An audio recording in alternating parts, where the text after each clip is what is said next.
Bueno, Voy ahora. creo que hoy somos más puntuales que otros días y vamos a empezar con esta cuarta sesión del ciclo de conferencias de Astrocuenca. Hoy tenemos con nosotros a Tatiana Cazorla. Tatiana es estudiante de Ciencias Físicas, súper interesada en los temas de cosmología y de astrofísica.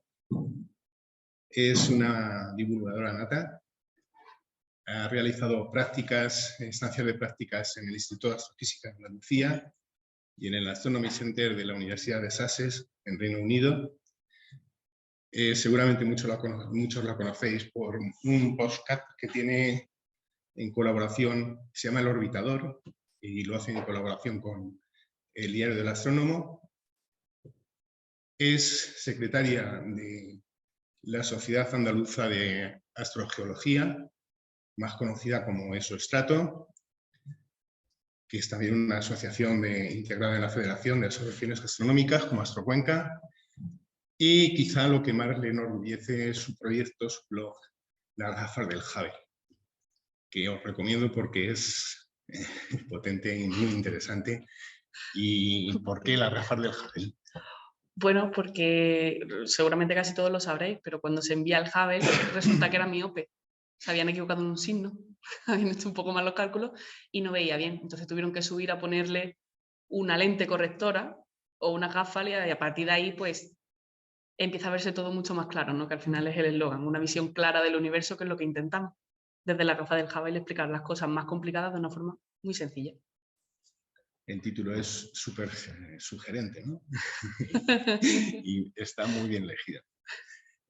No te quito tiempo, te dejo que nos sumerjas en los agujeros negros y esperamos sobrevivir a la experiencia. Y nada, más adelante. Gracias por estar aquí. Gracias a todos. Vosotros. Bueno, en primer lugar, pues muchísimas gracias a Astrocuenca por organizar este tipo de cosas que siempre son buenas noticias para la ciencia, y a vosotros por venir un sábado por la mañana, venir aquí a oírme hablar de agujeros negros. Bueno, Dirac dijo: me gusta jugar con las ecuaciones simplemente buscando relaciones matemáticas bellas que quizá no tengan ningún sentido físico, aunque algunas veces sí lo tienen. Y me parece muy buena esa frase para empezar la charla, porque es un poco de lo que va a ir la charla de hoy. Como veis, no he querido desvelar mucho con los títulos de los epígrafes, ¿no? Para que los vayamos descubriendo. Pero bueno, al final la ciencia en general y la física en particular avanza con cambios de paradigma. Se piensa que las cosas pasan de una determinada forma, por unos determinados motivos, y de repente se hace un experimento, una observación o un avance teórico que hace que le den la vuelta a todo. Y pues se cambia de un paradigma a otro y así es como se avanza. La primera mitad del siglo XX, tanto la cosmología como la astrofísica estaban en uno de esos cambios de paradigma. En la cosmología se estaba pasando de un paradigma muy clásico a la relatividad general. Y en astrofísica se estaba pasando igual de una cosa muy clásica, donde todos los sistemas, tú si sabes lo suficiente sobre un sistema, siempre puedes saber de dónde vino, cómo es y a dónde va. Y se empiezan a meter cosas como física de los núcleos, de partículas, cuántica, se empiezan a meter esas cosas que al final, tanto la relatividad como la cuántica llevan a paradigmas donde hay más incertidumbres que certezas absolutas. Y tiene un alto precio. El precio más alto que tuvieron que pagar astrofísicos y cosmólogos fue la intuición. Tuvieron que aprender a dejarse llevar más por las matemáticas y menos por los procesos intuitivos que ellos tenían. Y cuando hacen eso, ambas ramas se encuentran en una de esas incertidumbres, que son precisamente los agujeros negros. En la charla de hoy lo que quiero es que hagamos juntos ese camino a grandes rasgos, porque es imposible nombrarlo todo, pero sí vamos a pasar por las etapas más importantes para ir viendo cómo uno y otro van necesitándose hasta terminar por decir, oye, pues los agujeros negros es verdad, están aquí y existen, porque a día de hoy los tenemos muy interiorizados, están en las películas, están en nuestras frases, están en fotos que los hemos visto, pero eso ha pasado hace muy poquito. Así que vamos a recorrer un poco ese camino. Vale, hasta el siglo XVII, la gravedad se había descrito como una propiedad del centro del universo. Copérnico pensaba que el Sol estaba en el centro del universo y todo giraba a su alrededor. Y giraba porque el centro del universo tiene una propiedad llamada gravedad que hace que todo eso gire a su alrededor. Luego Galileo dice, vale, es una propiedad, pero de los cuerpos, no del centro del universo. ¿Por qué? Porque Galileo ve cómo la Luna le da vueltas a los planetas. Entonces necesita que esa propiedad que hace que las cosas giren a tu alrededor esté en los cuerpos, no en el centro del universo. El primer cambio de paradigma con esto viene con Newton, cuando ya se deja de ver como una propiedad de los cuerpos y se empieza a entender como una fuerza que actúa a distancia entre un cuerpo y otro. Los cuerpos tienen masa y esa masa provoca que se atraigan, que aparezca una fuerza que se atraiga. Para Newton, lo que pasa con un planeta que gira alrededor del Sol es que el Sol tiene una masa muy grande, el planeta también tiene una, y el planeta seguiría en movimiento rectilíneo uniforme si no fuera porque aparece esa fuerza de gravedad que le desvía. Le acelera y le desvía. Vale, siguiendo esta idea, ya en 1783 John Michell pensó, si yo consigo una estrella lo suficientemente grande, vamos a poner unas 500 veces el Sol. La luz que sale de esa estrella se tiene que ver atraída por la gravedad del Sol y vuelve. Le han dado como una idea parecida. Y si toda la luz que sale de la estrella termina volviendo a la estrella, el que está fuera, pues no es nada. Lo llamó estrellas oscuras. Y esa idea se quedó ahí. ¿Por qué? Porque nadie se podía imaginar nada tan grande, tan masivo. No se había observado. Así que, bueno, pues se quedó un poco ahí. Y también por otra razón.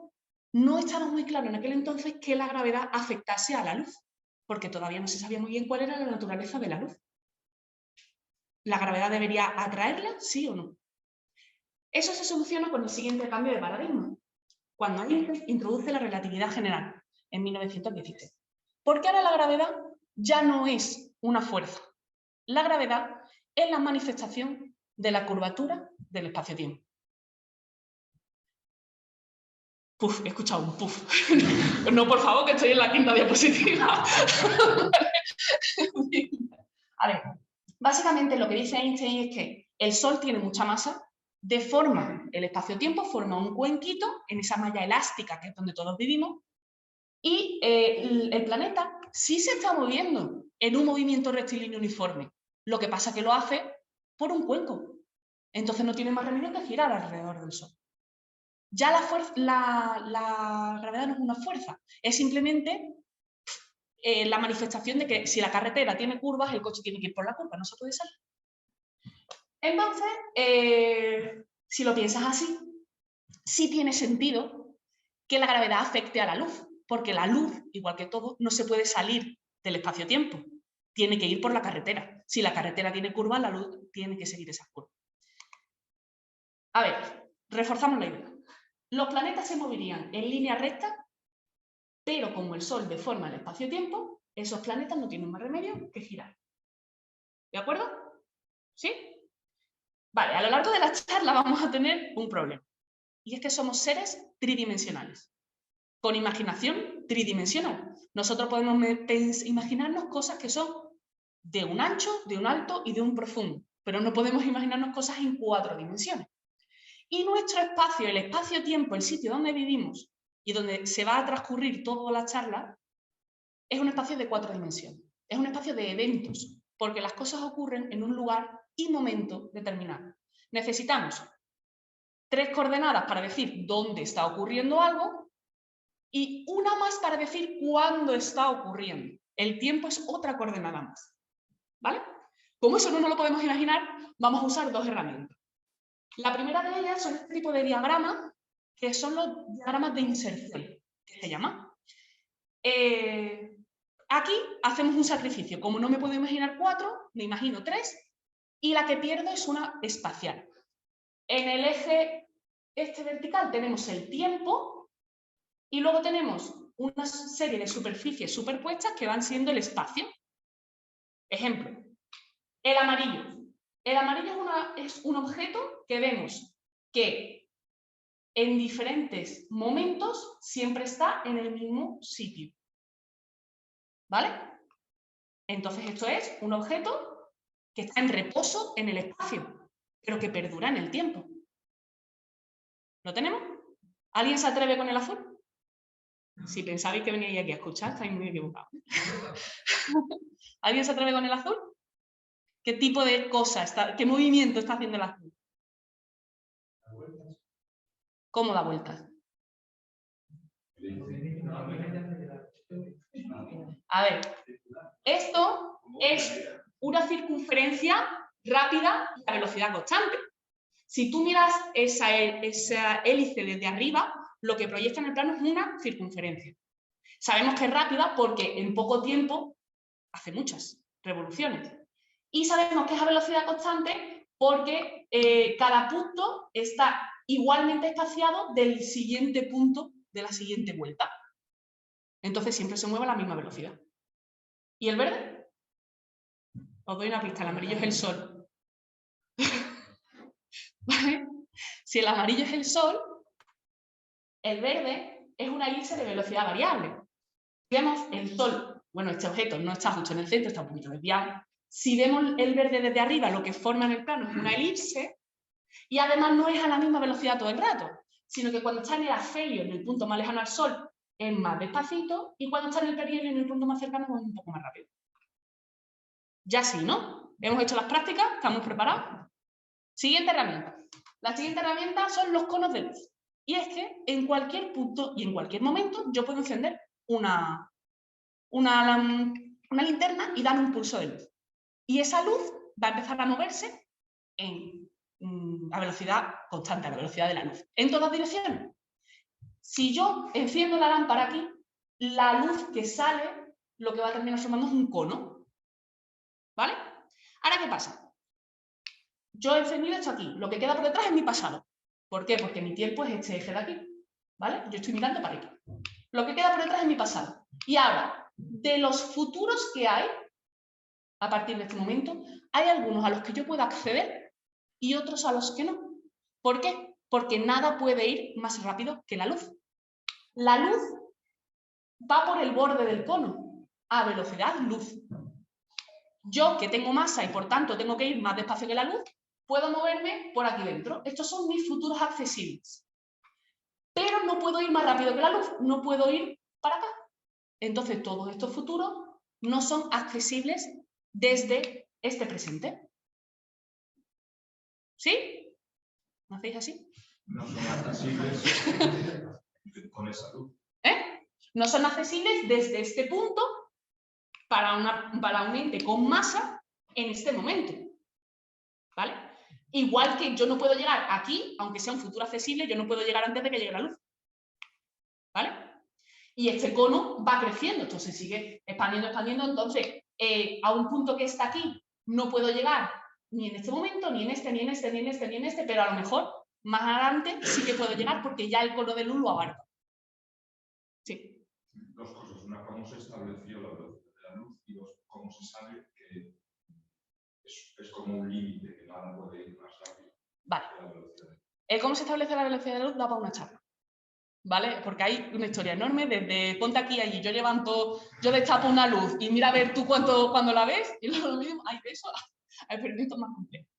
El cómo se sabe, vale, que la velocidad de la luz es en el vacío, es un límite y que es constante, es un postulado de la relatividad general. Es una cosa que Einstein dice, suponiendo que, ¿de acuerdo?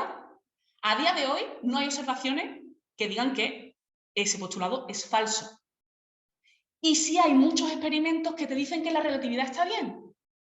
Entonces, a no ser que encuentres algo que indique que la relatividad se equivoca, no hay por qué, de momento, no hay por qué pensar que la velocidad de la luz no sea constante y no sea un límite. ¿Vale? Ahora mismo es un límite por el simple hecho de tener masa. Es un límite físico de la materia. Es un límite físico. Cualquier cosa que tiene masa no puede ir más rápido que la luz. Porque la masa también es energía. Entonces, y la energía es masa. Si yo tengo masa, ya tengo una cierta energía. Si me aceleras, me estás dando más energía. Y si tengo más energía, tengo más masa, estoy engordando. Si tengo más masa, cuesta más trabajo acelerarme.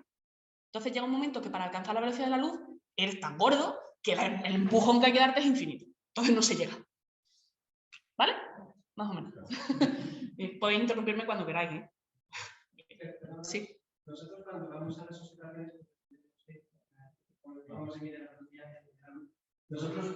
observaciones, y tenemos la oportunidad, yo he visto muchas veces, el tránsito de IO por Júpiter, ahí se tiene la oportunidad de medir la velocidad de la luz, como hizo Römer en el siglo XVIII. Simplemente observando, tomando nota del tiempo consciente, ahí sacan el cambio de masa.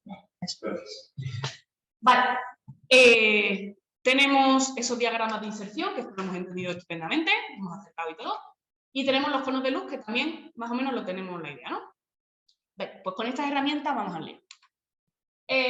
Cuando en 1916 Einstein publica la relatividad general, todo se comprime en esta ecuación que os prometo que es la única que hay en todas las charlas, ¿vale?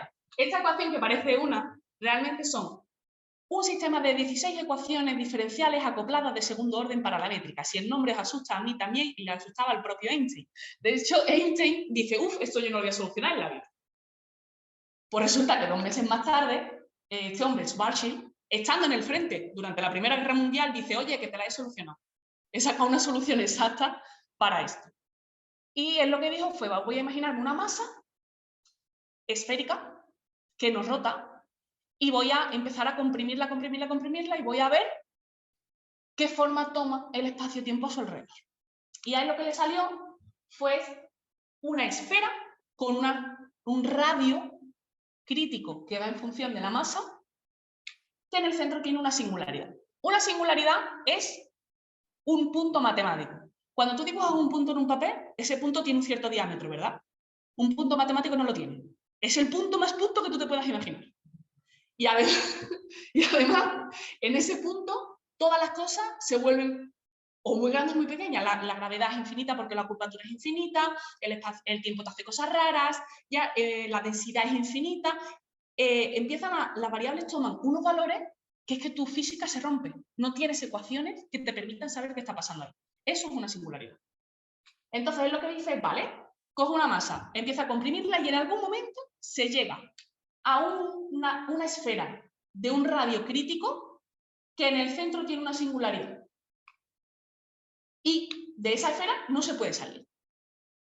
Y se la mandó a Einstein y le dijo, ahí lo llevo. Y dijo Einstein, anda, no me lo esperaba, que alguien pudiera encontrar una solución de una forma tan elegante y tan sencilla. Lo curioso de esto es que da igual a que eso lo apliques. Si tú coges la Tierra y empiezas a comprimirla, cuando la pones en un radio de 9 milímetros, tienes un agujero. Te aparece una singularidad. Da igual lo que sea. Era un avance teórico. ¿Cómo se ve esto? Vamos a los conos de luz. Las líneas verdes simbolizan un poco la curvatura de ese espacio-tiempo en el que vivimos. Los naranjas son los conos de luz emitidos justo en los cruces, ¿vale? Si yo estoy por aquí, no tengo problema. Tengo un espacio normal y corriente, puedo ir para arriba, para abajo, bla, bla, bla. Porque mis futuros, dentro siempre de mis futuros posibles, ¿vale? Conforme me voy acercando a ese espacio-tiempo, veis que se curva. Y ya mis futuros, casi todos mis futuros, apuntan a la singularidad. Hay algunos que se libran. Yo puedo ir en dirección contraria a la singularidad yendo pegadita aquí lo máximo que pueda. Es decir, yendo muy rápido. Recordamos que el borde del cono es la velocidad de la luz. Justo en la circunferencia, en ese radio crítico, lo que está ocurriendo es que tengo que ir a la velocidad de la luz para no irme a la singularidad. No para salir, para no irme. O sea, para quedarme quieto tengo que ir a la velocidad de la luz. Pero una vez cruzo y me meto en esa esfera, todos mis futuros posibles, absolutamente todos, apuntan a la singularidad. En algún momento, aunque yo vaya lo más cerca posible a la velocidad de la luz, en algún momento, tarde o temprano, termino en la singularidad. Eso es Schwarzschild, la singularidad de Schwarzschild. Y esta idea, igual que las estrellas negras de Mitchell, se quedó en el aire.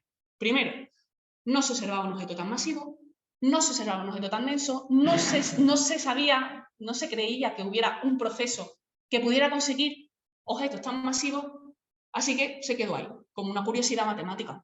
Y fuera. En 1920, Eddington, que fue uno de los primeros en entender de verdad la relatividad, pues estaba haciendo cosas de astrofísica, porque él era astrofísico. Y había publicado en el 16 un libro que hablaba de cómo se mantenían las estrellas. Y él decía, vale, las estrellas son bolas de gas caliente. El gas caliente tiende a expandirse. La gravedad tiende a comprimir, pues es simplemente esa temperatura la que hace esa presión de gas hacia afuera, que contrarresta la gravedad y por eso se mantiene la estrella esfera y estática. Claro, que es lo que pasa. Él lo dijo así, y se quedó tan ancho. Pero había gente que le preguntaba, vale, pero ¿y cuando se enfría qué? Porque las cosas, si tú no haces algo para mantenerlas calientes, las cosas se enfrían. Entonces, ¿qué pasó? Pues que él dijo, pues mira, seguramente habrá alguna cosa, algún mecanismo dentro de las estrellas que las mantenga calientes. Y a lo mejor tiene algo que ver con cambiar un núcleo atómico para transformarlo en otro átomo. Pero no se metió más. Y además es que no le interesaba. O sea, se quedó ahí y punto. ¿Por qué? Porque era inasumible que las estrellas colapsaran. Ni a Einstein, ni a Eddington, ni a nadie le gustaba que las estrellas no fueran eternas y estáticas. Y para conseguir que no se enfriaran necesitaban un mecanismo. Pero luego aparece Chandrasekhar, que por aquel entonces era un estudiante y que no tenía sus prejuicios. Él dijo, no, yo voy a suponer que la estrella se mantiene ahí mientras está caliente. Y cuando se enfría, se va encogiendo. Y ahora voy a ver si yo conozco algún otro mecanismo para evitar ese colapso infinito. Y él sabía mucho de lo que hacían los electrones cuando los aprietas. Tú tienes un montón de electrones, están por ahí dando vueltas, y cuando se encuentran se repelen. Cuando tú comprimes estos electrones, lo que está provocando es que se muevan más rápido. Si se mueven más rápido, se encuentran más a menudo. Si se encuentran más a menudo, se repelen más a menudo. La suma de todas esas fuerzas de repulsión, al final, ejerce una presión que impide que se sigan pegando entre ellos. Eso es la presión de degeneración de electrones. ¿De acuerdo? Y esa presión de degeneración de electrones se comprimía, se equiparaba a la gravedad. Y por eso las estrellas podían mantenerse. Eso sí, primero tenían que comprimirlas un poco. Y él dijo, vale, ¿y esto pasa con todas? ¿Pasa siempre? Sea cual sea la cantidad de masa que se comprime, ¿la presión de degeneración de electrones es capaz de evitar el colapso infinito? Y descubrió que no. Descubrió que las estrellas pequeñas, al comprimirse, o sea, imagínate, pasan cosas, pero la estrella se empieza a enfriar. La estrella se enfría, empieza a comprimirse y llega un momento en el que la presión de degeneración de electrones es lo suficientemente potente como para impedir ese colapso. Y se mantiene, se queda ahí. Eso es una enana blanca. ¿Vale? Pero las estrellas de más masa, a Chandrasekhar lo que le salió fue que no podían hacer eso, porque es tanta la masa que se comprime que vence a esa presión de degeneración de electrones y se sigue comprimiendo. Chandrasekhar hizo estos cálculos en la India. La primera vez este límite de masa le dio 0,90 y algo. Y cogió su resultado, se fue a Londres y lo publicó. Y los astrofísicos dijeron, ¡ah, qué bien! Tenemos un mecanismo que impide el colapso, la presión de degeneración de electrones. Y dijo Chandrasekhar, sí, pero las estrellas grandes, y dijeron los demás no. Se olvidaron del límite de masa, cogieron por bueno la mitad del trabajo. No, dijeron que lo del límite de masa eso no podía ser. Entonces él se enfadó, cogió un montón de datos observacionales y dijo, voy a hacer las cosas sin simplificaciones, todo lo bien que puedo hacerlo. Para eso, a mano era muy difícil y cogió lo más parecido a un ordenador que había en aquel momento, que era una suerte de palancas y ruedas. Y Eddington, precisamente Eddington, tenía acceso a eso y le pidió permiso. Y Eddington le dijo, sí, yo te lo presto, pero me quedo aquí a mirar. Todo el tiempo que Chandrasekhar estuvo haciendo esto, Eddington estuvo mirándose por encima del hombro. Chandrasekhar repitió sus cálculos, esta vez sin simplificaciones, y le salió un límite de 1,4 masas por. Y dijo, pues lo publico y me voy a contarlo a un congreso. Resulta que ese congreso, los ponentes eran secretos, pero Chandrasekhar tenía un contacto y le habían soplado que Eddington iba a estar ahí, y además el título de su charla era muy parecido a la suya. Claro, Chandrasekhar tenía 25 años, 0 reputación y un miedo terrible a que le robaran su trabajo, porque Eddington lo había visto todo. Chandrasekhar dio su charla, muy bien, tal. Eddington dio la suya y dijo, es verdad, la presión de degeneración es muy bien, tal, y Eddington dijo, y esa presión, ese límite, está mal. Chandrasekhar se ha equivocado haciendo los cálculos, no sé en qué, pero en algo se ha equivocado, porque la implosión infinita no puede ser. A mí no me gustó. Y todo el mundo le creyó. Y a Chandrasekhar pues lo dejaron, le dieron su importancia, porque la presión de degeneración de electrones está muy bien, pero la idea de ese límite en ese momento se congeló, porque todo el mundo pensó que Eddington, que tenía mucha más reputación, llevaba razón. Esto es una historia de un montón de zancadillas, ya lo he visto. Vale. Mientras la cosmología estaba a sus costas con la relatividad, la astrofísica tenía dos problemas. Uno, no sabían qué mecanismo era el que producía la energía dentro de las estrellas. Y dos, no sabían qué era eso que producía esa energía tan enorme en la supernova. Por suerte, la respuesta a todo eso está en los núcleos de los átomos. Y este siglo es un siglo de avances enormes en nuclear. Y entran en juego todas estas personas. Primero, Rutherford dice, existe el neutrón, una partícula neutra, que está en el núcleo atómico. Pero no se había observado, era solo teoría. Era el mismo año en el que Eddington había dicho que dentro de las estrellas pasaba algo que cambiaba un núcleo atómico en otro. En 1932, Chadwick confirma experimentalmente que existen los neutrones. Y Landau, que ya había hecho un trabajo previo con estrellas muy densas, lo incorpora a su trabajo. Y Landau dice, lo que ocurre dentro de las estrellas para que las estrellas contrarresten la gravedad es que cuando se comprimen, se forman en el centro un núcleo muy, muy denso de neutrones y los átomos que están por ahí fuera, como es muy denso, se ven atraídos por el núcleo, ¡chup!, chocan con él y la energía que sale de ese choque es lo que contrarresta la gravedad. Vale, pues está muy bien. No fue el único que dijo, vamos a meter los neutrones en las estrellas a ver qué pasa. En 1934, Zwicky y Bale hicieron dos comunicados en América, en Estados Unidos. En uno decían, vale, hay unos objetos que son novas y otras que son supernovas. Son tipos de estrellas. Ya se venía observando, pero no se les había puesto nombre. Y además dijeron, y además de decirte que esos objetos existen y que se corresponden con estos brillos que hemos estado viendo en el cielo, te voy a decir el proceso por el cual una estrella de muy alta masa explota en forma de supernova, pierde mucha masa y la que le queda en el núcleo se comprime tanto que se convierte en una estrella toda de neutrones muy, muy, muy, muy densa. Y ahí se para. Y bueno, eso no tenía que ver con la implosión, pero él lo que estaba empeñado era en demostrar que había estrellas de neutrones. De hecho, Zwicky se paseó por las televisiones, por la radio, por los periódicos, por todas las universidades. Todo aquel que le quería escuchar hablar de sus estrellas de neutrones le escuchó. Pero la comunidad científica no. Primero porque en su trabajo faltaba base matemática para demostrar este cuento que él hacía de, pues es que se explota así, se emite así y luego termina una estrella de neutrones. Eso le faltaba base matemática. Y segundo, porque Zwicky caía muy mal.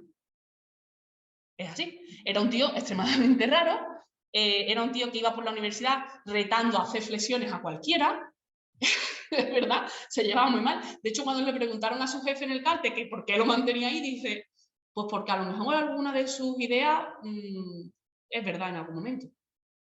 Sorpresa, llevo razón con la estrella de neutrones y también con la materia oscura, que también fui eso. Pero bueno, era un personaje muy controvertido. Nadie le hizo caso. A que sí le hicieron caso fue Landau. Landau sí llamó la atención de un peso pesado que seguro que os suena. Oppenheimer. Proyecto Manhattan. Era uno de los grandes especialistas de la física nuclear en aquel momento y también entendía mucho de relatividad. Oppenheimer tenía una forma muy chula de trabajar. Él trabajaba en dos universidades, en Berkeley y en Caltech, y a los estudiantes más prometedores se los llevaba de una a otra, daba medio año en una, medio año en otra. Y lo que hacía era que a cada estudiante de los que a él le molaban, le asignaba una tarea que a él le interesaba. Pues tú vas a calcularme no sé qué, y tú no sé cuánto. Y además, lo trabajaban juntos, ¿no? Los estudiantes volvían, pues mira, me ha salido esto, lo revisaban, miraban, avanzaban, les guiaba, y así abarcaba muchos temas a la vez. A Server le dijo, oye, me he leído el artículo de Landau, y eso del núcleo de neutrones para evitar el colapso, a mí me ha gustado. Calcula qué tamaño tiene que tener ese núcleo de neutrones dentro de una estrella para que esos choques de los átomos emitan una energía que impida el colapso. Y esto era un trabajo, se lo dijo así, pero era un trabajo brutal. Mientras estaban haciendo esos cálculos, aparece una cosa, y es que Bill descubrió el ciclo CNO. El ciclo CNO es este ciclo que estáis viendo aquí, que es el que funciona dentro de la mayoría de las estrellas. Este ciclo es el que consigue emitir la energía suficiente como para contrarrestar el colapso gravitatorio. Y este ciclo lo que hace es transmutar unos átomos en otros, en resumen, de helio, de hidrógeno a helio. Que era esa idea que había dicho Eddington. Entonces ya Oppenheimer le dijo a Serre, mira, para de calcular. Eddington llevaba razón, Landau se estaba equivocando y este es el ciclo por el cual las estrellas impiden el colapso. Y ya está. Pero le quedaba ahí como una preguntilla, ¿no? Porque, ¿qué pasa cuando se le acaba el combustible? ¿Qué pasa cuando se acaba el hidrógeno para poder hacer este ciclo? Estamos en la misma que pasa cuando lo otro se enfría. Es la misma cosa. ¿Qué hizo? Dijo, vale, vamos a coger a otro estudiante, a Volkov, vamos a decirle, antes de meternos en la idea esta loca de Zwicky, de las estrellas de neutrones y eso, vas a hacer una cosa. Vas a coger una estrella toda de neutrones, muy densa, y vas a ver por relatividad cómo es la forma del espacio-tiempo a su alrededor, cómo es la gravedad a su alrededor y dentro de ella. Luego vas a ver qué presión de degeneración de neutrones, que es lo mismo que había hecho lo de las cajitas con los electrones, igual pero con neutrones, qué presión de neutrones hace falta para que la estrella no siga colapsando, es decir, equilíbrame las dos fuerzas, para que se forme esa estrella de neutrones que estaba diciendo Suki. Y luego mete dentro de la ecuación la fuerza nuclear. ¿Por qué? Porque en ese momento los físicos todavía no sabían mucho de la fuerza nuclear, ni siquiera sabían si esas densidades iba a ser repulsiva o atractiva. Entonces métela de las dos formas y vamos a ver qué sale. Y la solución que salió para todos los casos era la misma. La misma que viene a resumirse en estrellas pequeñas empiezan a comprimirse, llegan aquí porque tienen menos de 1,4 masas solares y se convierten en enanas blancas, lo que había dicho Sandra Secar. Si las estrellas son un poco más grandes, vencen la degeneración de electrones, se siguen comprimiendo, pero la degeneración de neutrones las para. Existen las estrellas de neutrones, como había dicho Zwicky. Pero las que son todavía más grandes, ¿con esas qué pasa? Vale, pues lo que dio este trabajo, que fue de Oppenheimer, Volkov y Tolman, es que las estrellas de neutrones también tienen un límite de masa. Las estrellas de neutrones no pueden ser más grandes que dos veces la masa del Sol. Porque si lo son, la presión de degeneración de neutrones no tiene energía suficiente como para contrarrestar la gravedad y se tienen que seguir comprimiendo. Así que tenemos otro nuevo límite de masa. Y además vamos a completar este trabajo. Vamos a ver qué es lo que ven los observadores en una estrella grande que implosiona. En una de estas. En una de estas de aquí vamos a ver qué es lo que pasa. Si el observador está afuera, lo que ve es que la estrella implosiona, implosiona, implosiona, implosiona y en la circunferencia crítica, en ese radio de Schwarzschild, como que se frena y se queda ahí congelada. Y del centro ya no sale más luz. Porque esa luz está obligada a volver hacia adentro, como vimos con Schwarzschild. Y si el observador está dentro, pues el observador no entiende de circunferencia crítica ni nada. Lo que ve es que se comprime, se comprime, se comprime, se comprime, y se comprime hasta el infinito. Vale, ya aquí la relatividad ya la teníamos. Ya sabíamos que dos observadores pueden ver el mismo fenómeno de forma muy diferente, desde dos puntos de vista. Pero que fuera tan bestial esa diferencia, eso no había pasado. Era la primera vez que se encontraba un fenómeno que dos observadores veían de formas tan radicalmente opuestas. Si las grandes mentes del momento hubieran seguido investigando por aquí, seguramente en muy poco tiempo se hubiera visto si Oppenheimer llevaba o no llevaba razón. Pero, Segunda Guerra Mundial. En este momento entra la Segunda Guerra Mundial y todos esos grandes físicos, todos esos nombres, se ven inmersos en ella. Algunos en el frente, la mayoría en el Proyecto Manhattan y en el equivalente soviético. Entonces, el mundo se para. No fue hasta finales de los 50 en el que se puede retomar todo esto. Y lo retoma Wheeler. Wheeler era una persona radicalmente opuesta a Oppenheimer en todo. En la forma en política, en lo que había significado la guerra, en si la bomba estaba bien o estaba mal, en todo. Y por supuesto aquí también. Salió en un congreso en 1958 a decir, oye, que el límite de Oppenheimer está mal, que no puede ser, que las estrellas todas se frenan o en enana blanca o en estrellas de neutrones. Y te lo digo porque Oppenheimer tuvo que hacer muchas simplificaciones para poder hacer ese cálculo, porque lo tenían que hacer a mano, casi a mano. ¿Qué cosas tuvo en cuenta? Pues que era una estrella esférica, que no rotaba, que no tenía radiación, que la densidad era uniforme en toda la estrella y que no había presiones internas. De todas estas simplificaciones, la que le molestaba a Wheeler era la de las presiones internas. ¿Por qué? Porque si no hay presión en el interior de la estrella, no puede haber ondas de choque cuando se comprime. Si no hay ondas de choque, no se calienta el gas, no aumenta la temperatura. Si no aumenta la temperatura, no puede haber reacciones termonucleares. Si no hay reacciones termonucleares, no se emite radiación. Y si no se emite radiación y no hay ondas de choque, no hay forma humana de que la estrella que está implosionando suelte masa como para quedarse lo suficientemente pequeña, como para quedarse por debajo de esas dos masas solares y terminar la estrella de neutrones. De alguna forma, esta simplificación estaba condenando a que las cuentas te salieran de forma que la implosión fuera infinita. Porque no había ningún mecanismo para que una estrella grande perdiera masa para poder quedarse por debajo de ese. Entonces, claro, como eso, dijo, no te creo porque tus cálculos no me valen. ¿Qué pasa? Mientras todo eso estaba pasando, a Landau le llega un trabajo muy desconocido de Finkelstein. Finkelstein había conseguido, de casualidad, sin pretenderlo, un sistema, era matemático, hizo un sistema de referencia que explicaba a la vez lo que veían los dos observadores de Oppenheimer, lo que veía el que estaba fuera, que era esa congelación, y lo que veía lo que estaba dentro, que era esa implosión infinita. Y lo explicaba a la vez. Entonces era como ese link, ese trozo que le faltaba a Oppenheimer. Esto en este diagrama de inserción de lo que hemos practicado antes, ¿vale? Esto lo que se ve es, tengo la estrella está implosionando, los fotones salen y conforme la estrella se hace más densa, cada vez le cuesta más trabajo salir. Vemos como cada vez le cuesta trabajo, pero termina saliendo. Cuando llegamos a la circunferencia crítica, el fotón que se emite justo aquí, ese fotón va a velocidad de luz para afuera y el espacio va a velocidad de luz para adentro. ¿Qué hace? Se queda en el sitio, se queda exactamente quieto. Y dentro de la circunferencia crítica, esa implosión sigue hasta llegar a la singularidad, pero todos los fotones que llegan aquí tienen que volver, sí o sí, a la singularidad. ¿Vale? Ya tenemos ese link, un punto para Oppenheimer. ¿De acuerdo?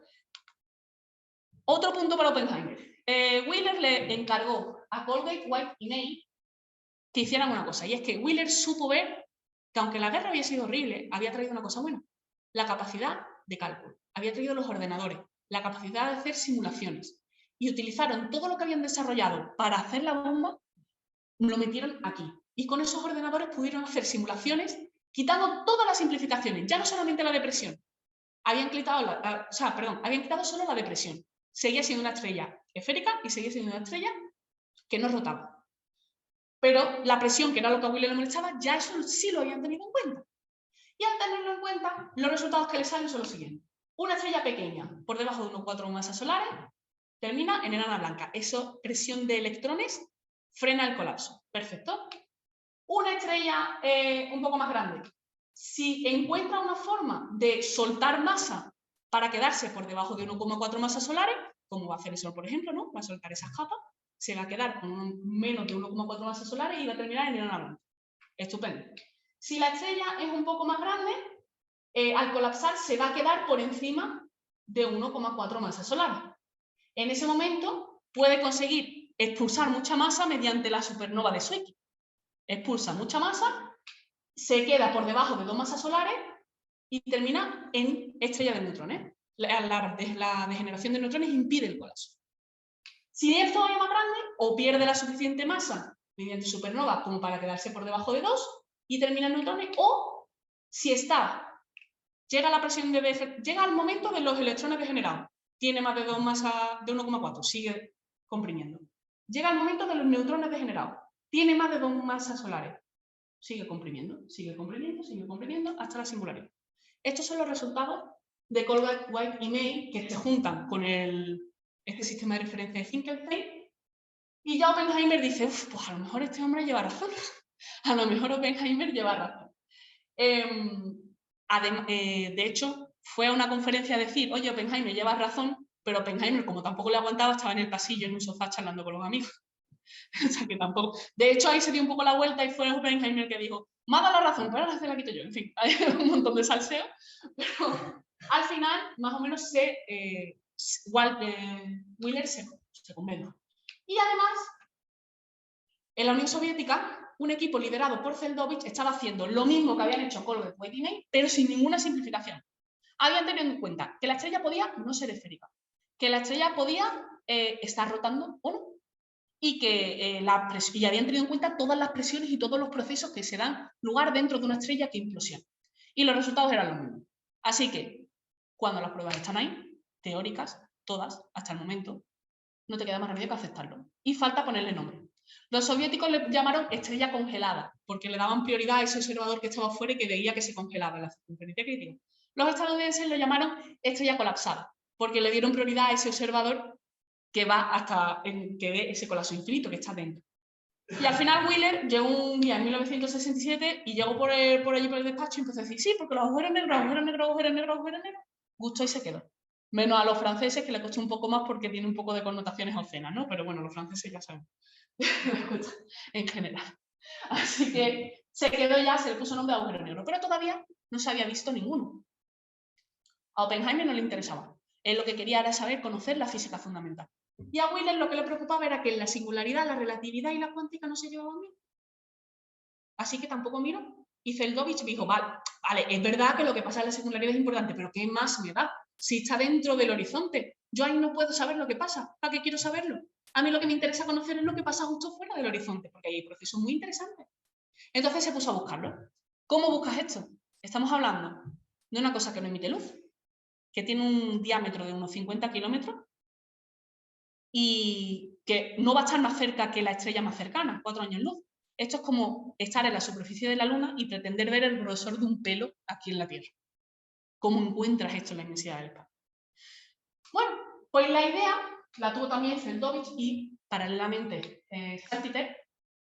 Es decir, vale, vamos a buscar un sistema binario, donde uno de los cuerpos es una estrella normalita y corriente y el otro cuerpo sea un agujero negro. ¿Por qué? Porque en un sistema binario las estrellas se orbitan la una a la otra. Entonces yo desde la Tierra puedo ver, se acerca, se aleja, se acerca, se aleja. Lo veo en su luz. Sabiendo la velocidad a la que rota la estrella, puedo saber la masa de la compañera.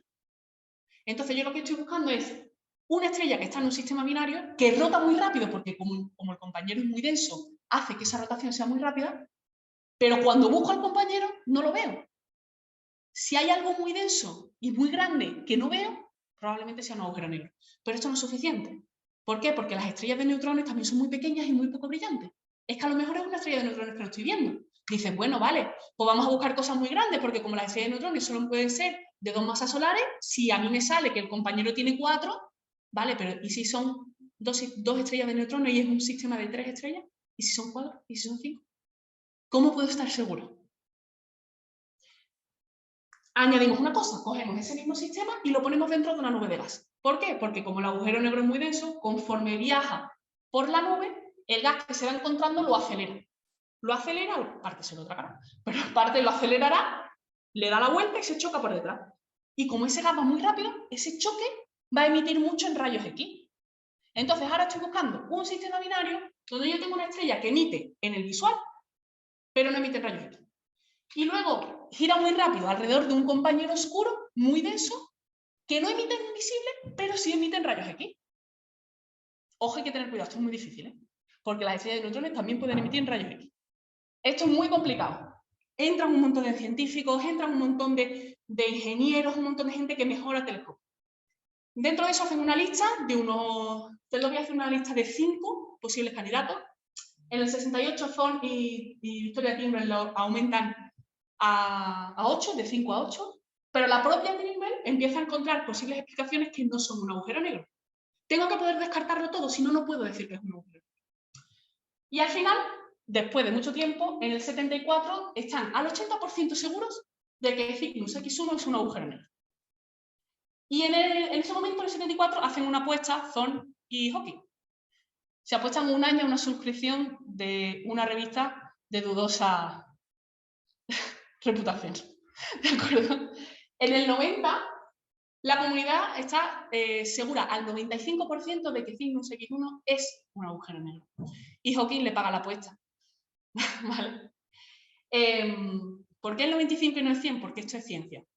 ¿Vale? Si no puedo ir y meter el dedo, no te voy a decir al 100% y todavía te diré al 99%. ¿De acuerdo? A día de hoy, no, o sea, tenemos 2 fotos de agujeros negros. Es verdad que son agujeros negros supermasivos. Yo en toda la charla me estoy refiriendo a agujeros negros estelares.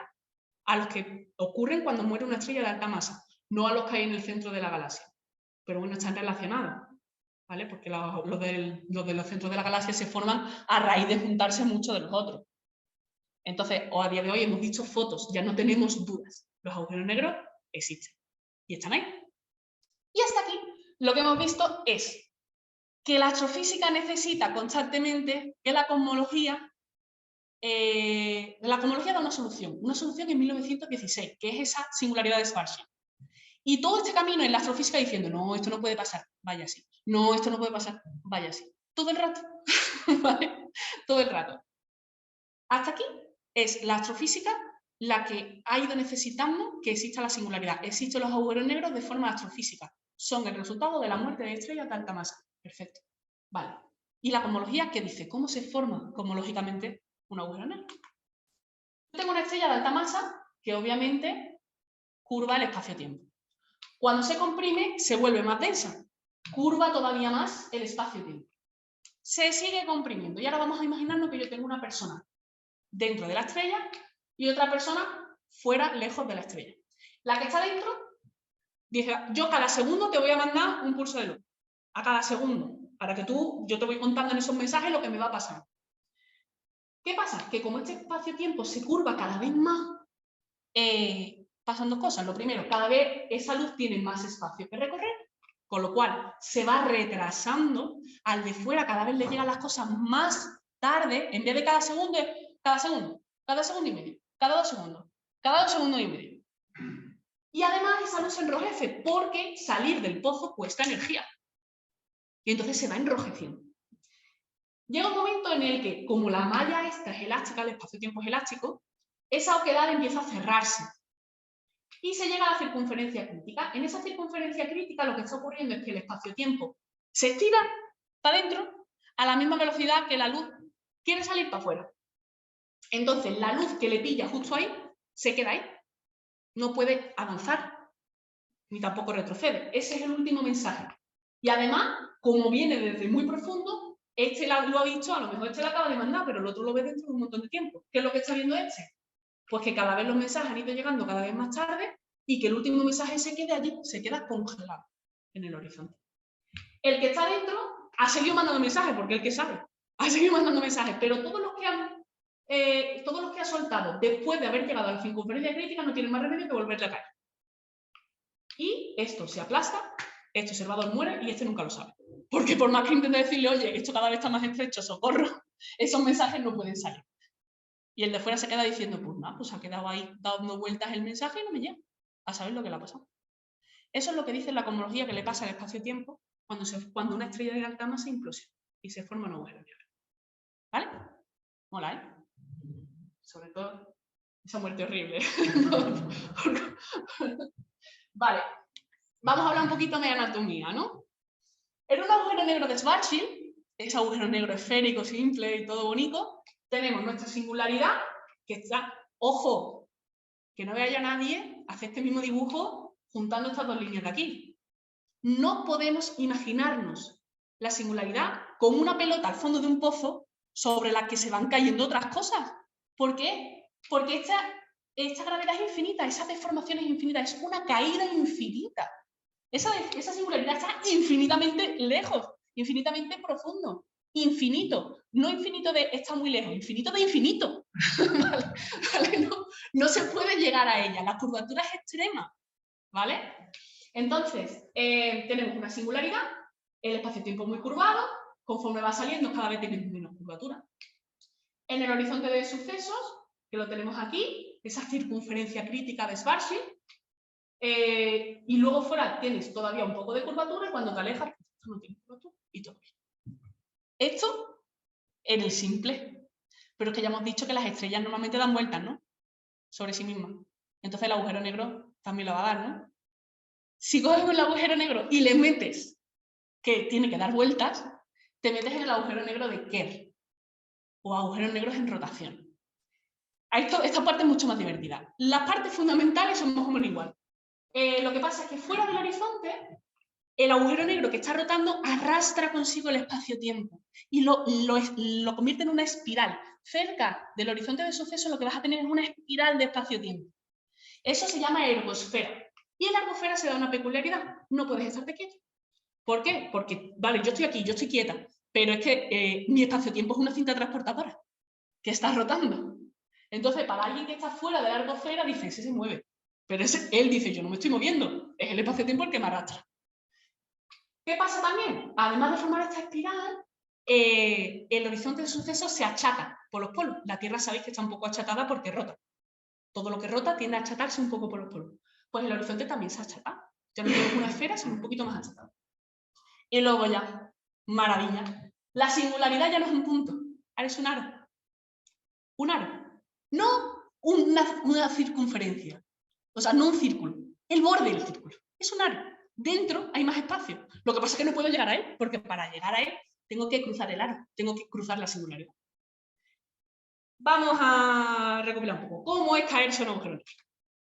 Es como un río con una cascada. El agua, conforme se acerca a la cascada, cada vez más rápido. Y yo estoy en mi barca. A mí los brazos me dan para remar a 10 km por hora más no. Si estoy lejos, el agua va a 2 km por hora, tranquilita. Yo voy remando a 5. Puedo remontar el río, me puedo alejar, no pasa nada. Si me dejo caer, llega un momento en el que el agua va a 10 km por hora. Y yo estoy remando todo lo que me dan los brazos. 10 km por hora. No puedo ir más rápido. Las gallinas que entran por las que salen, me quedo en el horizonte de suceso. Pinchado. Si desfallezco y voy un poquito más lento que la velocidad de la luz, no tengo más remedio que caerme por la cascada. ¿Por qué? Porque el agua aquí dentro va mucho más rápido de esos 10 km por hora máximos míos. Entonces siempre me va a arrastrar. El resultado de esto es que los agujeros negros están vacíos. Dentro del horizonte de sucesos no hay nada, porque no hay nada que se pueda quedar quieto. Por eso la singularidad no es una pelota a la que después de mucho caer te chocas, porque esa singularidad no puede estar quieta. Tiene que estar moviéndose, siempre. Es una caída infinita. ¿Vale? Esto con el agujero negro simple. Pero ¿y si le pongo rotación? Si le pongo rotación, fuera igual. Puedo remontar, no pasa nada. Si me meto en la ergosfera, he dicho que no me puedo estar quieto. Yo estoy quieto, pero el espacio-tiempo me arrastra. Pero todavía tengo remos bastante como para escaparme. Si cruzo el primer horizonte, voy para adentro. En toda esta área tengo que ir para adentro. Si cruzo el siguiente, no tengo por qué seguir cayendo. Puedo quedarme orbitando esa singularidad que es este anillo para siempre. No puedo salir, ¿eh? Pero tampoco tengo por qué caerme. Me puedo quedar ahí dando vueltas. Evito esa muerte, ¿está bien? Vale. Dentro de la singularidad, dentro de ese anillo, o sea, cruzando, no dentro, cruzando la singularidad, el espacio es exactamente igual que este de aquí. Bonito, ¿no? No puedo salir, porque hay una singularidad, pero es que tampoco puedo entrar, porque hay una singularidad. ¿Cómo cruzas un pozo infinito? ¿De acuerdo? ¿Vale? Bien, ¿no? Sí, bien. Estupendo. Vale. Una vez que ya los astrofísicos, los cosmólogos llegan a esto, ya dicen los cosmólogos, voy a jugar. Voy a ponerle cosas a la estrella a ver cómo me sale el agujero negro. Le voy a poner un campo magnético, dijo Lazarevich en el 64. Si la estrella tiene un campo magnético, yo la comprimo y voy a ver la matemática que me dice qué pasa. Y la matemática te dice que el campo magnético hace así, se pega a la superficie de la estrella, se va con la estrella en la implosión, se queda detrás del horizonte de suceso y el agujero negro resultante no tiene campo magnético. La estrella lo tenía, pero al comprimirse la estrella se lo ha llevado consigo, se ha quedado dentro del horizonte y ya no lo veo. El agujero negro no tiene campo magnético. Cuando ven esto dicen, bueno, vale, y si yo me imagino una estrella que no es esférica, que tiene un bollo, que tiene un boquete, pues que el resultado es el mismo, un agujero negro esférico. Porque hemos dicho, a ver, el horizonte de suceso, aquí, joder, no. Esto es una circunferencia, ¿no? Pero es que somos seres tridimensionales y yo estoy haciendo un dibujo bidimensional. Una circunferencia en 3 dimensiones, una esfera. Los agujeros negros son esféricos, ¿vale? Como en Interstellar. ¿Vale? Bien, como el fondo de la diapositiva. ¿Le sigue saliendo una esfera? Le hagan lo que le hagan las perrerías que le hagan a las estrellas, el resultado de la implosión es un agujero negro esférico. Y lo único que sobrevive es la masa, la carga eléctrica y el momento angular. El momento angular es la cantidad de giros. ¿Cómo? O sea, ¿qué pasa aquí? ¿Por qué tenga las características que tenga la estrella, el agujero negro que resulta no conserva ninguna de esas características excepto la masa, la carga y el momento angular? ¿Por qué pasa eso?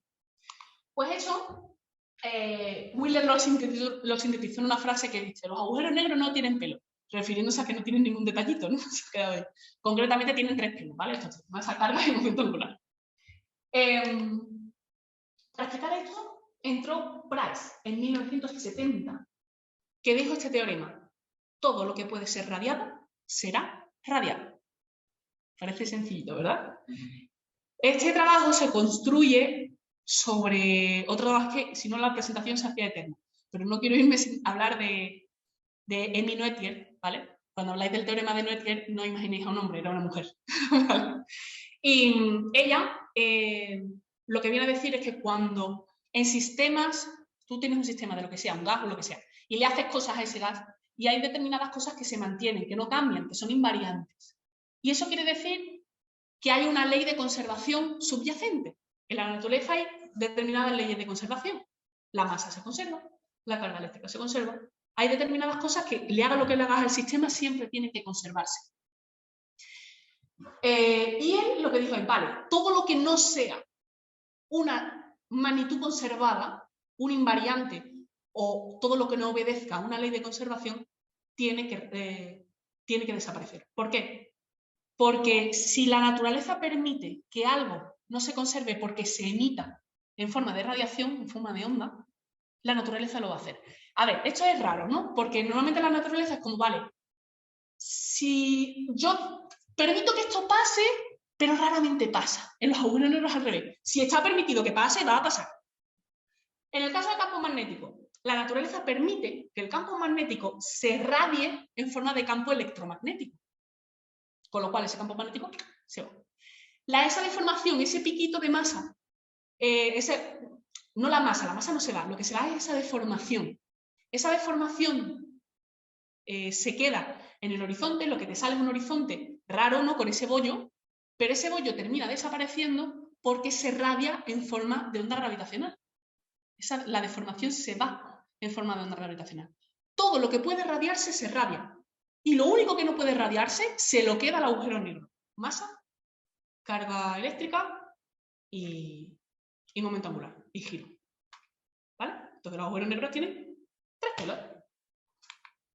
En relación con esto, Hawking en 1970 dijo: uy, qué cosa más rara. Resulta que yo le tiro cosas a los agujeros negros, le hago cosas a su alrededor, y lo único que veo es que su superficie, la superficie de la esfera, o aumenta, o se mantiene igual, o aumenta. Es decir, los agujeros negros le hagan lo que le hagan, o se mantienen igual o engordan.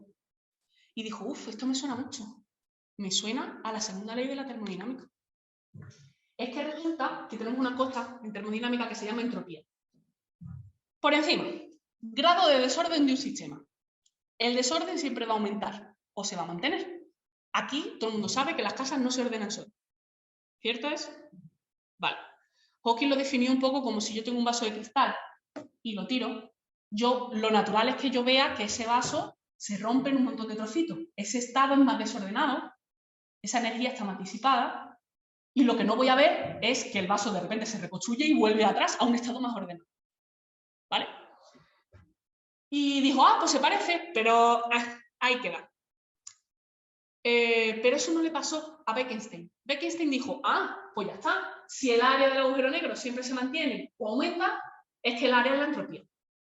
Y Hawking le dijo: no puede ser. No puede ser porque la entropía es un grado de desorden. El agujero negro es muy simple, no hay nada que desordenar. ¿Qué vas a desordenar en un agujero negro? Entonces no puede tener entropía. Y le dijo Bekenstein: pero es que si yo le tiro cosas a un agujero negro, la entropía de esa cosa está desapareciendo del universo. Entonces la entropía está disminuyendo. Entonces estoy violando el segundo principio de la termodinámica. Eso no puede ser. En esta casa se respetan las leyes de la termodinámica. ¿Vale? Pero Hawking le dijo: mira, no te preocupes, esto hay que asumirlo, no pasa nada. Son un caso especial. No pasa nada, se viola el segundo, que se viole, no pasa nada. En 1972, en ese verano, en agosto, hubo una escuela de verano en los Alpes suizos. Todos los expertos de agujeros negros estaban allí, menos los soviéticos. Todos estaban allí, ellos y 50 estudiantes prometedores. Estamos hablando de unas laderas suizas preciosas, en agosto, maravilloso, y a 50 metros unas de otras había cabañas donde dentro había las grandes mentes del momento haciendo mogollón de descubrimientos sobre agujeros negros. Todas estas cosas, ¡ay! ¡Qué maravilla!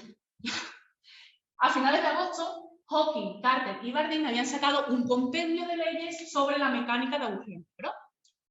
Y resulta que por cada una había una exactamente igual en termodinámica. Exactamente igual. Lo único que había que hacer era cambiar temperatura por gravedad en el horizonte y entropía por área del horizonte. Pero si intercambiabas esas palabras, todas las leyes eran iguales. Qué casualidad, ¿no? Beck Einstein dijo, ve tú cómo yo llevaba razón. Y le dijo Hawking, mira, no puede ser. No puede ser porque si yo admito que la superficie del agujero negro es la entropía, las cosas con entropía tienen que radiar. Tienen que tener temperatura y radiar. Y un agujero negro no emite nada. Así que no puede ser. Déjalo ya. Después de esa escuela de verano, Thorne se llevó a Hawking a Rusia, a hablar con Zeldovich. Y Zeldovich sí que había visto una forma de que los agujeros negros radiaran. Pero como no les dejaban ir a la escuela de verano, pues no lo sabía. No lo sabía.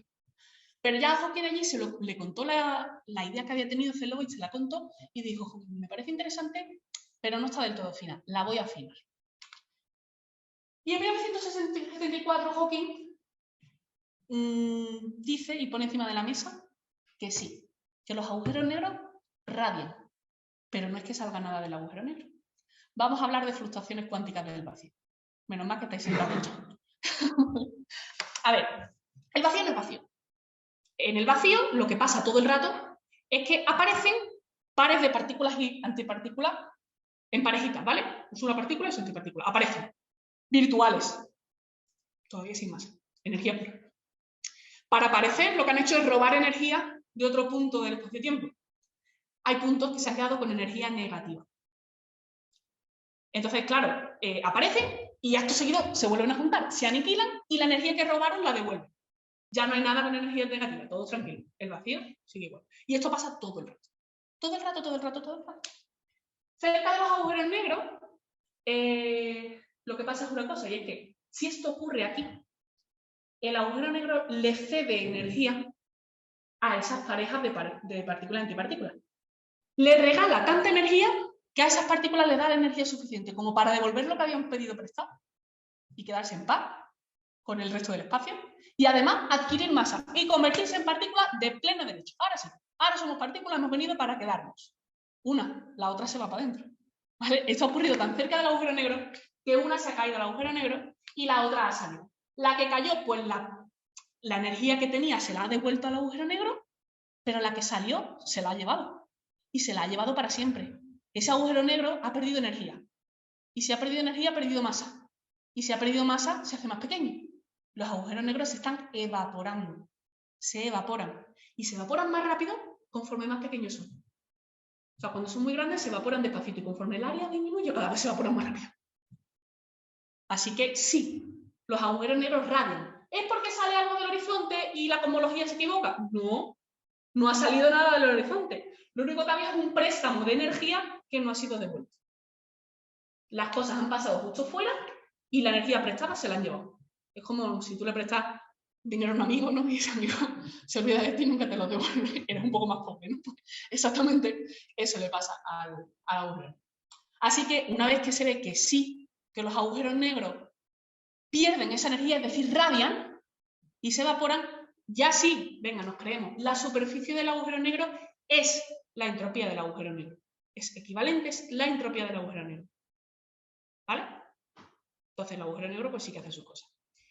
Y el último punto de esta charla, porque no me podía ir sin hablar de esto, porque hasta aquí hemos hablado de cosmología, hemos hablado de astrofísica, pero aquí es cuando ya os voy a terminar de romper la cabeza. ¿Vale? Porque la entropía tiene otra definición, que es esta.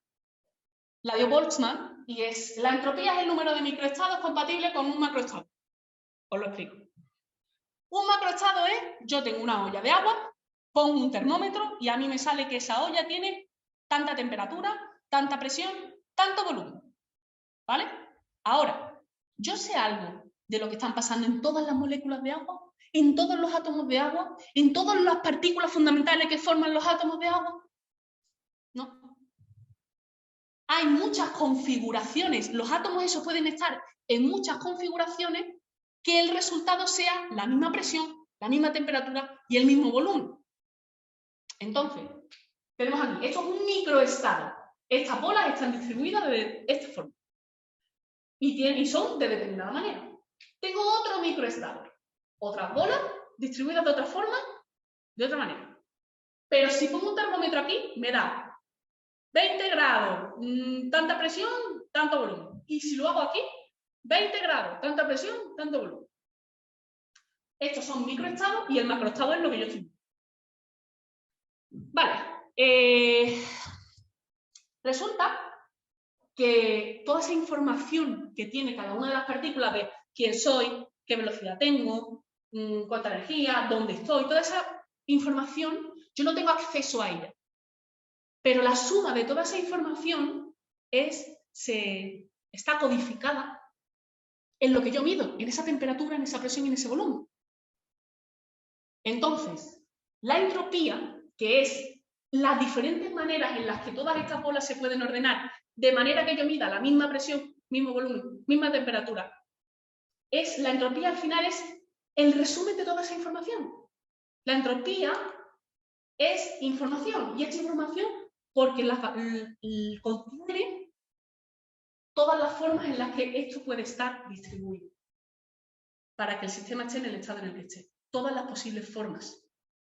¿Lo hemos pillado? Vale, estupendo. Si la entropía es la superficie del agujero negro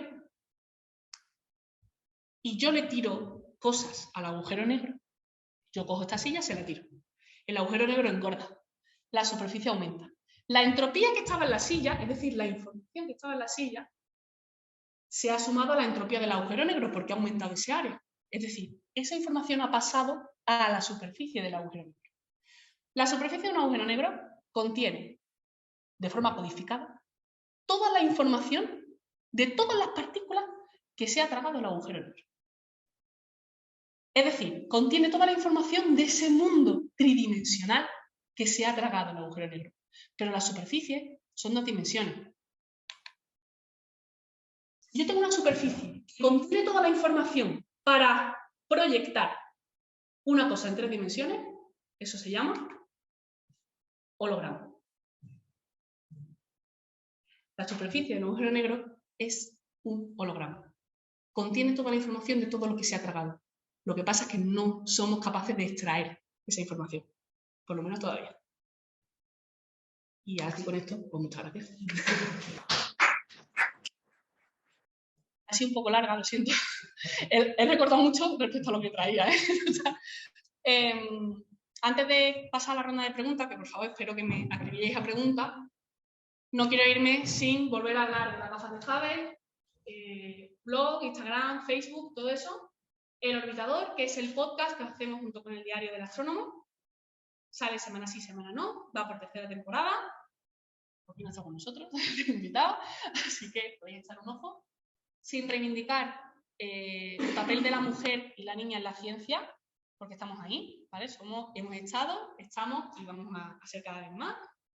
Y reivindicar también que sin ciencia no hay futuro y que siempre hay que apostar por un poquito más de ciencia, por un poquito más de mejores condiciones y de más inversión en ciencia. Y ahora sí, disparar. No hay preguntas tontas, ¿eh? Así que no preguntes para atrás, preguntas. Hemos partido de las estrellas. Sí. A partir de ahí, ¿cómo se forman las estrellas? Vale. Hay una... Esto es otra charla que tengo. Otro día me invitáis y la traigo. la di en la ABA, en la Asociación de Valencia. Vale, las estrellas se forman a partir de nubes de gas y polvo. Esa nube, la gravedad empieza a colapsarla y... Si tú me dices polvo, yo me imagino el polvo que se forma al lograr. al revés, pero el polvo cósmico me imagino. Atomitos. ¿Vale? Luego hay polvo cada vez más grande. Pero bueno, al final hay nubes de gas y polvo y las estrellas se forman a partir del gas. ¿Vale? El gas puede estar más sucio o menos sucio, es decir, puede ser un hidrógeno muy limpito, puede contener gas de otros metales, eso ya es un poco más sucio. Metales es todo lo que no es hidrógeno para los astrofísicos. ¿Vale? Ese polvo, pero al final son volatelas. Entonces la gravedad lo comprime y al comprimirlo pasan por un cierto número de procesos, se van fragmentando, así, y llega un punto en el que se comprime tanto que el centro está tan calentito que se empiezan a formar reacciones termonucleares, que es el ciclo este de Witte que habíamos visto, el que yo he dicho que es el que produce la energía de las estrellas. Al principio. Que lo que hace es coger átomos de hidrógeno y los fusiona. A ver, aquí. Coge, ¿por dónde empiezo? Vale. Coge el átomo de hidrógeno. Es que, a ver, va juntando átomos de hidrógeno y tiene, aquí no están todas las reacciones. ¿No? Pero va juntando átomos de hidrógeno y ahí van pasando cosas. Se emite uno, se coge otro, no sé qué, y al final lo que forma es helio 4. Un átomo de helio, así, dos protones y dos neutrones. Entonces, en ese proceso de ir transmutando un átomo en otro, todo constantemente se emite energía. Esa energía calienta el gas que hay alrededor del núcleo, porque las reacciones se dan en el núcleo. Y ese gas caliente hace lo que decía Eddington que hacía. Se expandía y contrarrestaba la gravedad. Entonces llega un momento en el que cuando se forman las reacciones, cuando empieza a haber reacciones termonucleares en el núcleo de la estrella, se equiparan las dos cosas y se contrarrestan. Lo que hemos visto aquí es todo lo que pasa después. ¿Qué pasa cuando se le acaba el hidrógeno? ¿Qué pasa? ¿Vale? Estoy esperando. ¿Cómo puede tener una superficie un agujero negro? Porque está chupando, ¿no? Entonces, su superficie que es la nada, porque está chupándose, ¿no? No entiendo. Es una paradoja muy rara. Vale, sí. Cuando hablamos de superficie, hablamos de ese punto de no retorno. Es verdad, es una superficie matemática. Es exactamente eso. Tú no puedes ir, yo ya me sacrifico por todos vosotros, me voy a un agujero negro. Y cuando llega al horizonte de sucesos, yo no voy a notar que traspaso una membrana ni nada parecido. Es simplemente un lugar del espacio-tiempo. Entonces, esa superficie es eso, simplemente un lugar del espacio-tiempo del que ni puedo mirar dentro sin caerme dentro, ni nada puede salir. Venga.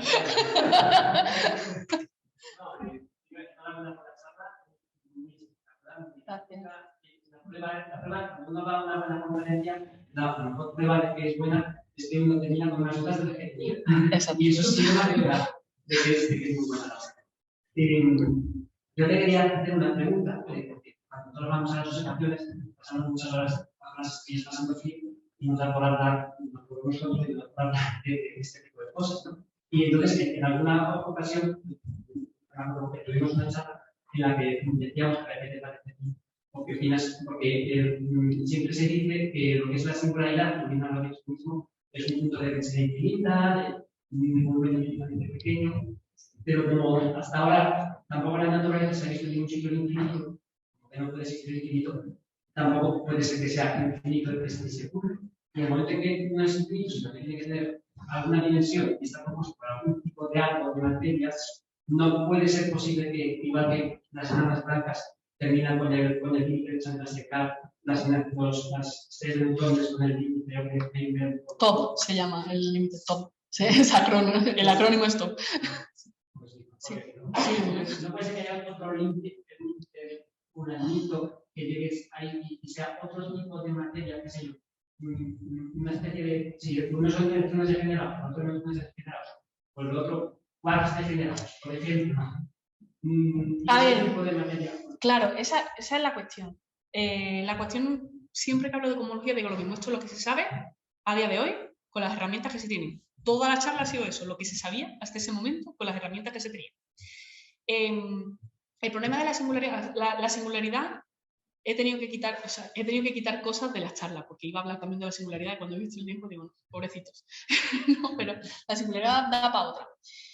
Hay mucha gente que ha estudiado y está estudiando la singularidad. El problema de la singularidad es que lo único que tienes para estudiarla es teoría. No puedes ir a verla, ¿no? Ni te llega ningún tipo de información de ella. Hagan lo que hagan, ya hemos visto, no tienen pelo. Todo al final es igual, ¿no? Entonces, ahora mismo hay un problema muy grande para estudiar singularidad y es esa cosa de que la relatividad y la mecánica cuántica no se llevan bien. Porque claro, ya estamos hablando de un punto tan pequeñito que los efectos cuánticos tienen que ser tomados en cuenta. Cuando he dicho que los agujeros negros solamente se conserva la carga, también hay cosas cuánticas que se conservan y que los agujeros negros conservan. Lo que pasa es que para estudiar agujeros negros, lo que es el horizonte y todo eso es irrelevante, no afecta. Pero ya en la singularidad, en un espacio tan pequeño, los efectos cuánticos tienen que estar tomados en cuenta. Y no puedes tener en cuenta efectos cuánticos en relatividad porque no se llevan bien, porque las dos teorías no te casan. Entonces no puedes hacer un constructo matemático que te lleve a saber qué hay. ¿Puede ser? Yo ahora mismo te digo que puede ser. No te puedo decir que no puede ser. Entonces te tengo que decir que puede ser. Nadie ha postulado que pueda ser el mismo. Pues mira, si te digo la verdad, no sé si alguien lo ha postulado o no lo ha postulado. Yo no lo sé, pero ya como empecemos a meter, más incertidumbre dentro de otra, lo vamos a pasar fatal.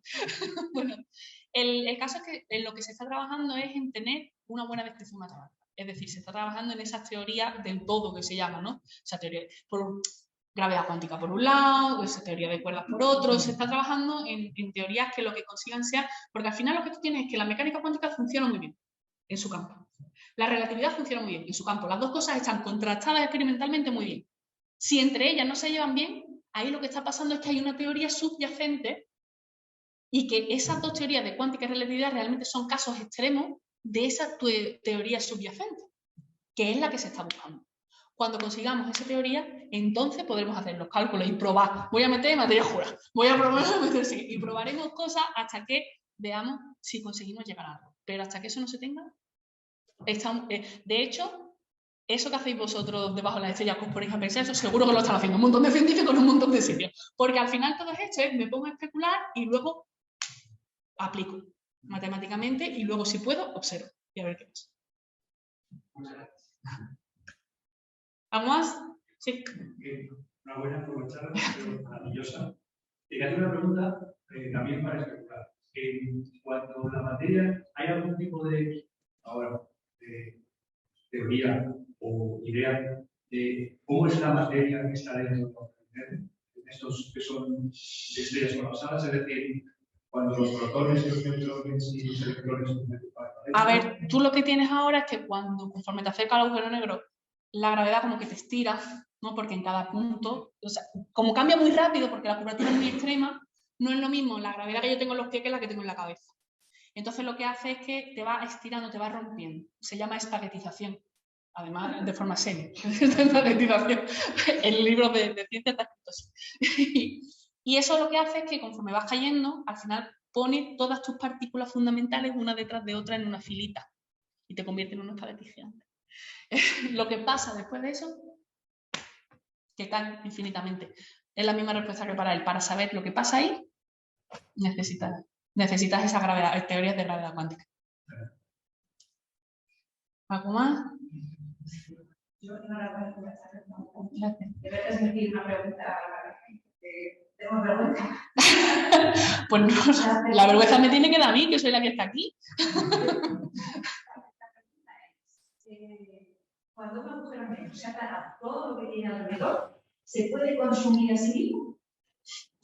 Cuando un agujero negro se traga todo lo que tiene a su alrededor, lo único que le queda por tragarse son esas fluctuaciones del vacío, esas partículas que hemos dicho que aparecen espontáneamente en el vacío. Es que nunca te lo vas a tragar todo porque en el vacío siempre van a seguir apareciendo partículas espontáneamente. Mira, este agujero negro ya se ha tragado todo lo que le queda alrededor, pero en el espacio alrededor esto siempre va a pasar. Siempre va a pasar que del vacío hacen plum y aparecen partículas y desaparecen. y una se la va a tragar y la otra no.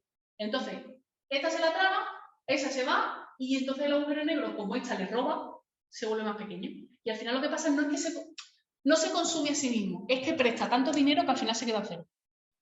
Es lo que le pasa, presta tanto que se evapora, termina desapareciendo. Ah, eso sí, el final del agujero negro termina en una explosión. El último pum y la última luz del universo. Ya después de eso, el futuro del universo es oscuridad y espacio-tiempo creciendo y ya está. Con lo que sabemos hoy en día. No quiero pillar las manos, no vaya a ser que mañana resulte que estamos en un universo en contracción y me quiero. Queda la energía, ¿no? Espacio-tiempo y energía. Queda espacio-tiempo y fotones que cada vez son menos energéticos. Porque, a ver, lo que pasa cuando desaparece la materia, la masa, es que ya no hay nada que contrarreste la gravedad y la expansión del universo. Entonces empieza a expandirse cada vez más rápido, cada vez más rápido, cada vez más rápido. Entonces, un fotón que oscila así y que de repente el espacio por el que se tiene que mover se está estirando, en vez de oscilar así, empieza a oscilar así. Porque esa onda es como un muelle, se estira con el espacio-tiempo. Si tú estiras hasta el infinito, la onda se pierde. Y si no hay onda, no hay transmisión de energía. La onda al final es transmisión de energía. Entonces, si ya no hay onda, la energía también se pierde. Te queda espacio-tiempo.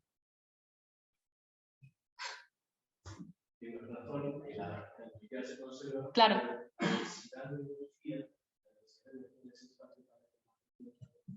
Claro, te queda esa energía y luego se diluye. Volvería porque el Big Bang fue energía que hubo ahí un proceso de inflación y algo tuvo que explotar. En este caso es el caso contrario, pero claro, el proceso se podría revertir para crear otro Big Bang. Eso depende de la naturaleza de la energía oscura. Depende de lo que sea la energía oscura. La energía oscura es cualquier cosa que haga que el universo se expanda. Entonces, que el Big Bang fue una explosión, Isidoro, que se ha visto en mi charla en la Agrupación Astronómica de Madrid, está en YouTube. ¿Explosión? No. Setas. Es más bien como un montón de setas en un bosque. Aparecen las partículas así por todas partes. Está en YouTube, la podéis ver. Luego le pido a Isidoro el link y te lo paso. Y que el final del universo, si es una expansión infinita, más rápido o menos rápido, o si en algún momento se frena y se vuelve a comprimir, eso depende de si la energía oscura es o no es un fluido ideal. Un fluido ideal, siempre terminamos hablando de esto cada vez que hacemos una charla de cosmología. Un fluido ideal, tú imagínate, tú tienes agua, ¿no? Y ahora esa agua la metes en un cubo cada vez más grande. Cada vez más grande, cada vez más grande. Llega un momento en el que la densidad del agua puede bajar. Va bajando porque separan más las moléculas unas de otras. Tienes la misma cantidad en un tarro más grande. ¿Vale? Entonces, la densidad te va bajando. Ahora bien, si la naturaleza de la energía oscura es tal que conforme se expande el universo cada vez hay más, esa densidad de energía oscura se mantiene constante. Porque yo expando, lo pongo en un cubo más grande, pero estoy metiendo más cantidad dentro. Entonces se mantiene constante. Si se mantiene constante, quiere decir que cuanto más grande es el universo, más energía de expansión. Entonces, más para afuera. Si se diluye, cuanto más grande es el universo, menos energía de expansión. Se frena la expansión y la gravedad gana la partida. Pero eso depende de lo que sea la energía oscura.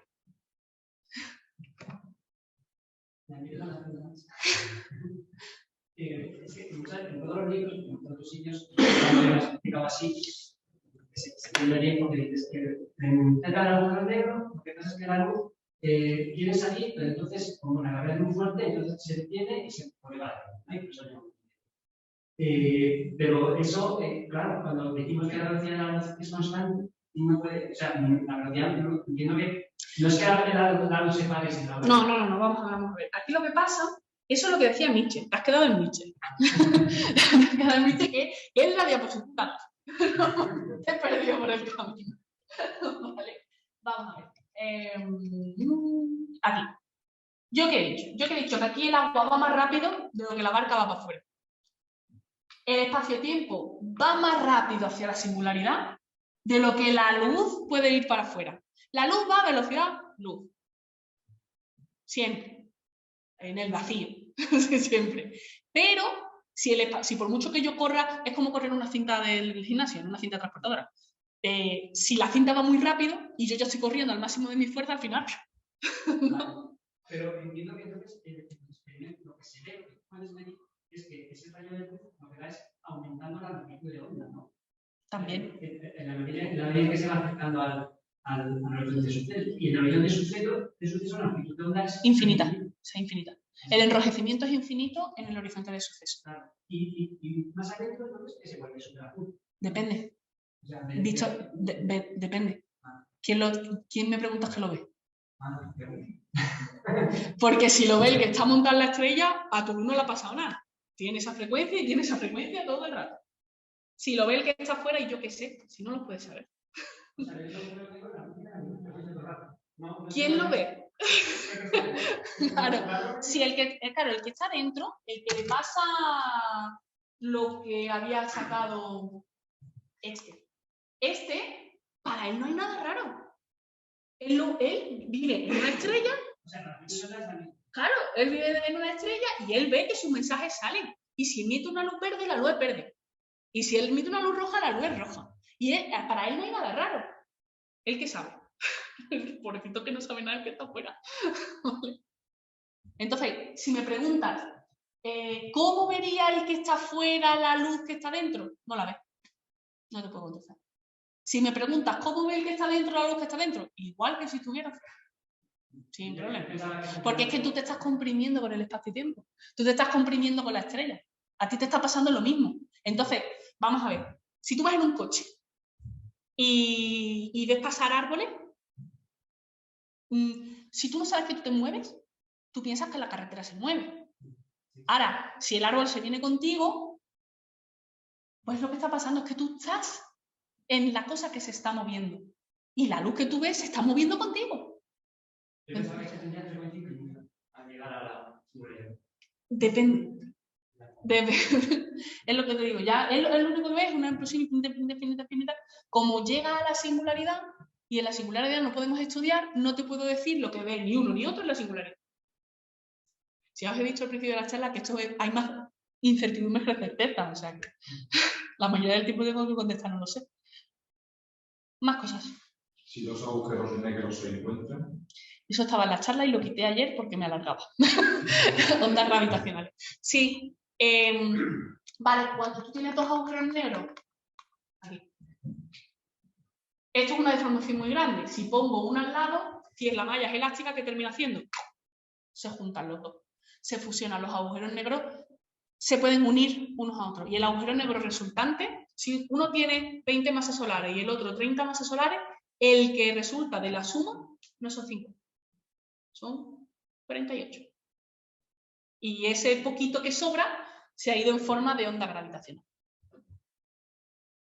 ¿Vale? Y el futuro hipotético del universo es un infinito agujero. No, porque está en expansión.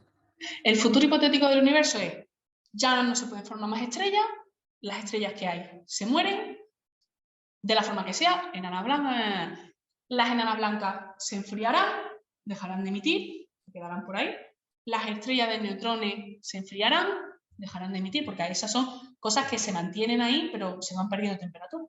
Van perdiendo temperatura.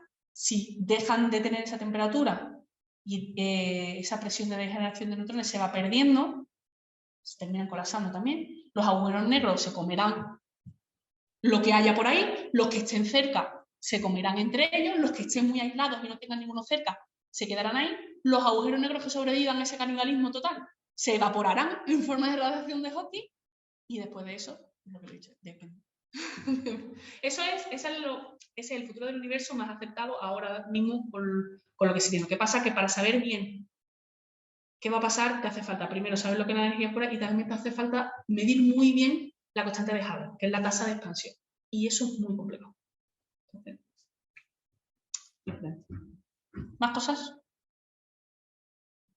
¿Saciados?